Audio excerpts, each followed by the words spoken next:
Good afternoon, and welcome to another edition of Mark's Inspiration. Glad you could join me this afternoon. I'm going to do something a little different. I'm going to do a sidebar in addition to my daily videos.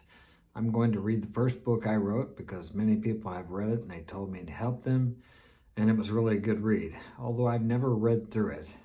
I mean, I put it together and that, but I never sat down and read it, so it'll be interesting for me. I know there's a few typos in there, and some of the things I shared were easier shared in the book than it will be sharing it with you here, but I'm going to do it and then add some comment as we go so I can maybe use my life's examples to help you. Maybe you're going through some struggles or difficult times, and I've had enough of them in my life. A lot of them. I've failed many times. I've made a lot of, well, I don't want to say big mistakes because it all turned out right. So how can I say that I made a mistake? So we're going to read this. I got a little sun in the background there because in the afternoon it's shining in the west windows. So we'll do the best we can to keep you from being blinded. Smash that like button now. Do it now. And subscribe if you haven't already. And welcome to my new subscribers, and thank you to my existing subscribers. I appreciate you joining in, and I hope that my content is inspiring you in your life and building you up, because that's why I'm here, to enlighten, to inspire, and to build up. All right, so let's go here. Coming Back Home, The True Adventure of Moi, Mark Daniels. So we'll start out here on page number 1. We got to get to it here. Contents, title page. Let me see. Well, chapter 1, Hope with Me. Get down there, boy. Even at 4 years old, I heard the threat in my dad's slurred words. He stumbled away, leaving a trail of sour breath in the air. But I knew he'd be back, most likely. If I was lucky, he'd finish the beer in his hand, his 6th since coming home from work the hour before. He'd fall asleep in his recliner and forget why he was so angry in the first place, if he even knew. Sometimes I think he just needed someone to hurt, but there was rarely that much luck in our house. My dad didn't have a father. Well, he had a father that was an alcoholic. His dad put him in an orphanage when he was, I don't know, maybe 2 years old. There wasn't ever much said about it. But my father's mom died like a year or two after he was born. There were 5 kids. I didn't know them all. I did meet a couple of them because they were all separated at birth. So my dad grew up in orphanages, and I think later some relatives took him in. Never met my grandpa, my dad's dad. Didn't hear much about him. I know when he passed away, the state of Illinois called and asked my father to pay for the burial. And my dad says he never did anything for me. He said, I'm not paying for anything. And I also heard from someone, maybe my mother, that the only time that my grandpa, my dad's dad, called was when he was drunk and in jail or in trouble. I also had an uncle on that side of the family that I was told was run over by a train. He's drunk, passed out on the tracks. And so I come from a long line of ruffians, alcoholics, hard men. So my dad did pretty damn good. Compared to what he was given, he gave me a hell of a lot more than what he had. So in all fairness, my dad definitely improved from the way he was treated by his father and the way he was raised. But he was a rough man. It was difficult growing up. But hey, nobody has a perfect childhood. Go, said Pat. He'll be worse if you don't. Pat is my brother. I knew that, not as well as my brother did. He was 3 years older, 3 more years of going down into the basement so the neighbors couldn't hear the cries. They wouldn't have said anything anyway. In Missouri during the 60s, if you had a father around at all, he was probably a drunk. The neighbors were dealing with the same pressures we were: hard, damaging labor for work, low wages, and everyone knew the Russians were going to blow us all up soon anyway. So why try for better? That's the way it was. I grew up with that duck and cover crap. I remember in the 1st grade, they had this ominous looking Russian say, "We will take over the United States without ever firing a shot." And sometimes when I see the way things are today, I think maybe they're in the progress of doing that. Or China is, or maybe Russia and China, communists. It seems like we're leaning more towards communism here. But we're a relatively fairly young country compared to most nations throughout history. So maybe we'll make it a few more 100 years before we self-destruct, although it seems like we're moving in that direction. But have hope. Things always get bad before they get worse. That's the world I was born into, June of 1960, in a small town of Troy, Missouri. I turned and looked down the stairs. It was dim. It was always dim down there. I don't know what scared me more, the shadows that turned every corner of the basement into a hellscape, or the man who would meet me there. Actually, he followed me down there, I think, yeah. I swallowed and wiped my tears, then took long, trembling steps down into the dark. It was about 5 o'clock in the afternoon. I know that because I saw a clock on the wall. I couldn't have read one then.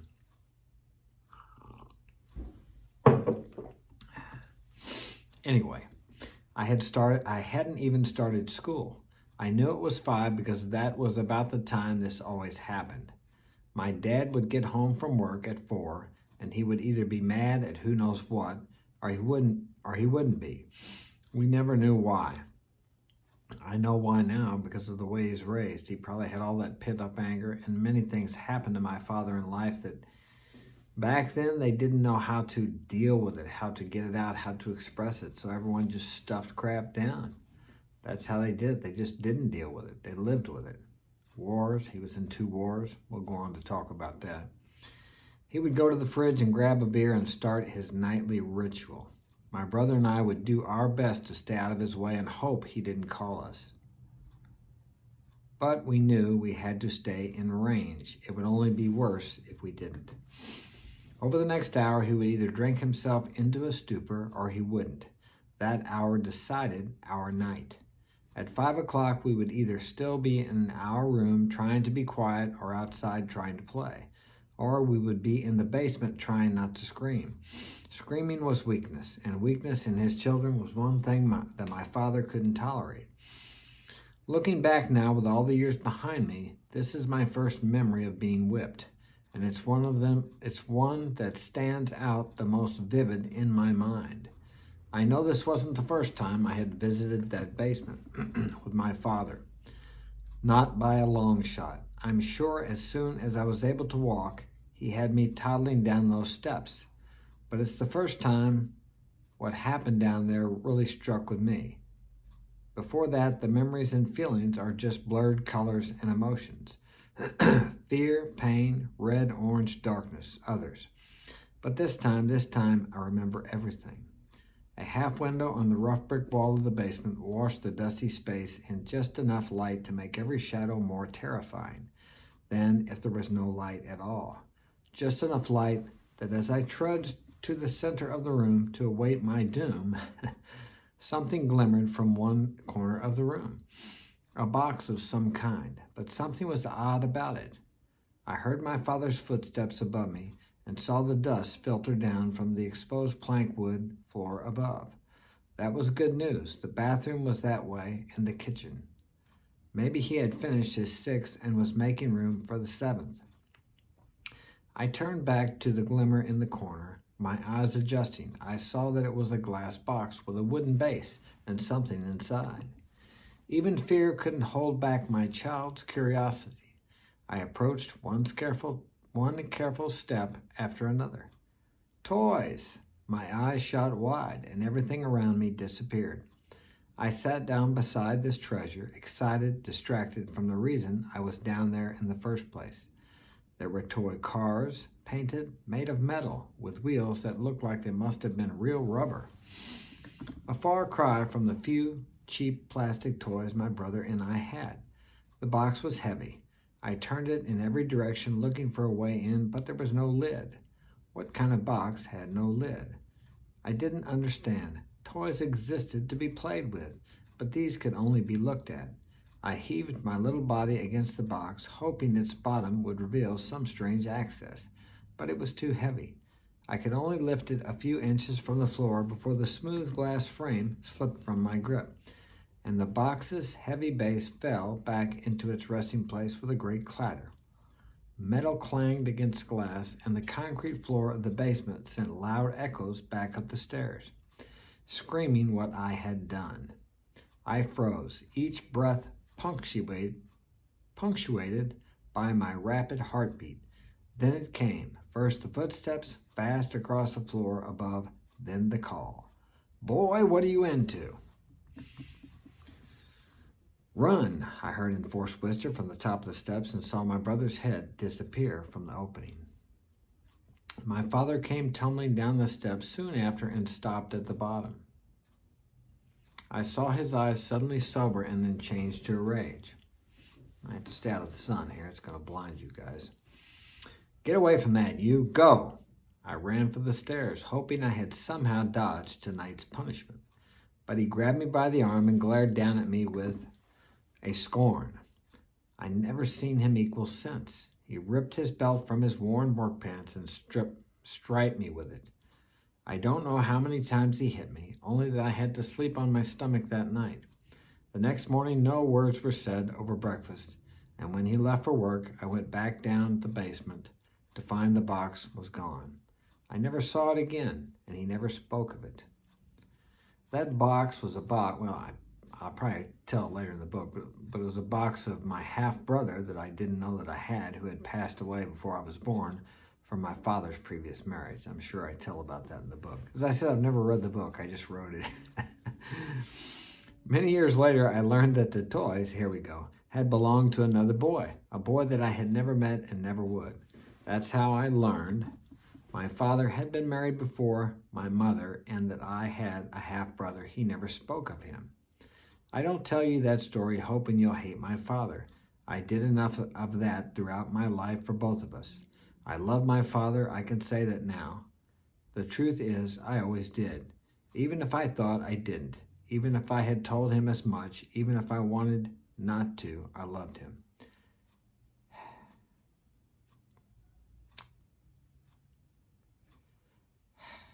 Get a little choked up here. I've never read this. Okay. I don't want to paint him as a villain of this story. He's not. That much I know for certain. If there has been any villain in my life, that villain is me. But I don't think that's quite true either. Sometimes I think we seek villains because when so much bad happens, we need someone to blame. But blame never really takes away the pain of life. I know, I've tried. And that's something I'll have to tell you that I've learned in the last maybe 10 years, 5 years more than ever, is to take the word blame out of my vocabulary. Yes, I could blame my father for him being mean, but what is the point in blaming him? I could also look at it as he did the best he could, and he did so much better than he was done too. And if you're angry with your parents, or I remembered later on, I'm not sure if I put it in the book, that I remembered later on when I was working through some of this crap, that I wished my dad was dead. I hated him. I hated that he drank, and I said, I'll never drink. And I ended up drinking like my father. Fortunately for me, my kids have never seen me drink. I quit drinking a long time before they were ever born, before I was even met their mother. So that was good, but let's continue. I also don't tell you about my childhood to make excuses for the decisions of my adolescence or for the greater part of my adulthood, for that matter. This is a tricky point, and you may not believe me. That's okay. You'll believe whatever you believe as you read these pages, and there isn't anything I can do or say to change that. I'll revisit belief later. But for now, just know I've had a lot of experience with excuses, both from me and from others. I know what they sound like and what they taste like. Excuses are a lot like villains. We use them to make one person feel better, mostly ourselves, at the expense of another. But moving hurt from one place to another never got rid of it. There are no excuses in this story, only reasons and experiences and the lessons learned from them. Funny things, reasons, and excuses. They often sound so much alike that they can't be told apart. If I had tried to write this book even 5 years earlier, it would have been riddled with excuses. But my intent has changed, and that's the only real difference, intent. Excuses seek to gain a verdict of innocent from others for a thing done wrong. But you see, I know that I'm not innocent. I've hurt people. I've hurt myself. I seek no verdict of innocence as such. I only give reasons to explain, not to excuse.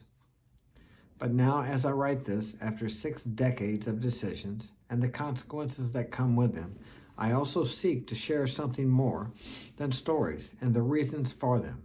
I want to share hope. Hope that no matter how dark the story of your past, that your future can be written more brightly. I have that hope. I have lived a life, but I still have a life to live. We're going to stop for today, but the reason I wrote this book was to help people. Let's see if I can block the sun out here from you.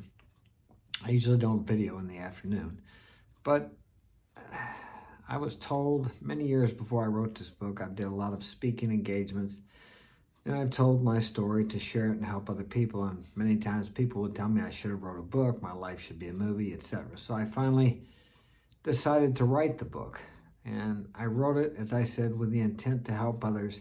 And some things that I will be sharing in the book are going to be a little, as that one part there where it got me a little choked up, a little emotional, and another things in there will be somewhat revealing about things that I did that will be a little difficult for me to share on video. But I'm going to do it because I know that it may help you. And I know that by sharing my life with an intent to help you, it helps me. So it's really a selfish reason. I'm doing it so I'll feel better. But hopefully you too will feel better. It's one thing to write something in a book and know others are reading it. It's another thing to actually verbalize it and tell people and to tell you guys. So I will, and not to proclaim anything great about me, but to show you that no matter what you've done or what you've been through or what your childhood was like, you can rise above that. You're not determined by what happened to you when you were a child. And many things that we do when we're a kid, I mean, I take the word blame out, but blame doesn't accomplish anything. Surely when you're a child, things happen to you that are not your fault. But what is the reason to blame? These people that have hurt us, whether it's your parents, your friends, your lovers, they did the best they could. They did, how do you say it? They only did as well as they knew. Now you think, well, they knew better. No, if they actually knew better, experientially, they wouldn't have done it. Because if you think back on your life of something you've done, and then later maybe it happened to you, and you understood how that person felt, that same thing you wouldn't do today. Even though you logically or technically knew it was wrong years ago when you did it, you didn't know it in a wisdom sort of way, where you actually knew how wrong it was. The deal is you won't do it today because you really know how wrong it is. So when you look back on your past mistakes, you need to forgive yourself because you did the best you could. You didn't know any better. You didn't know any better. And you wouldn't do it today, the same thing, because you know better. Had you known then what you know today, you wouldn't do the same. You wouldn't have done it then, but you didn't know better. So forgive yourself. You've learned from your mistake. You won't do it again. Don't beat yourself up over it. Stop self-flagellating yourself. Flagellating? I think that's the word where the old monks used to beat themselves with a whip. I did that for many years. It doesn't accomplish anything. We're all here to learn and grow. At least I believe that's one of the reasons we're here. And we are learning and we are growing. Some of us slower than others. I've made some of the same mistakes that hurt people over and over and over again. So when I look back on the people that have hurt me, it's easy for me to forgive them. Sometimes it takes a little time because the pain and the hurt is so recent. But the forgiveness, it's for me. It's not for them. We forgive others for us, not for them, because carrying around that resentment and that anger and that unforgiveness, we carry it in our container, in ourselves. It destroys us. It eats us up. We're not doing anyone else a favor by forgiving them. We're doing ourselves a favor. My low battery light just came on, so I'm assuming this is videoing. I suppose I better stop. Okay, so we're gonna stop here. I think we're on chapter 2 tomorrow. I'm not sure, but we'll get it. We'll get after it again tomorrow. And thanks for joining. Smash that like button now. Smash it and subscribe. And I'll see you tomorrow.